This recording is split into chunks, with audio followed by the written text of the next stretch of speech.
மனதை தர மறுத்த அவள் அவனை ஏன் பார்க்க துடித்தாள்?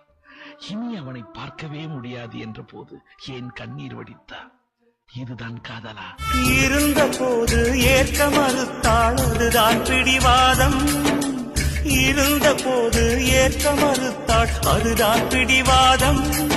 அவன் பிரிந்த போது பார்க்க துடித்தாள், அந்தோ பரிதாபம்.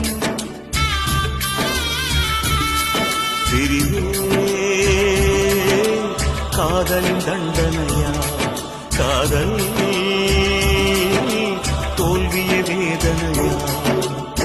காதல் தேடி வாழ்ந்த காளை கை கூடி வந்த வேளை பார்க்க வந்தாள் ரோஜா மாலை. அவ பார்க்கும் முன்னே என்ன லீலை?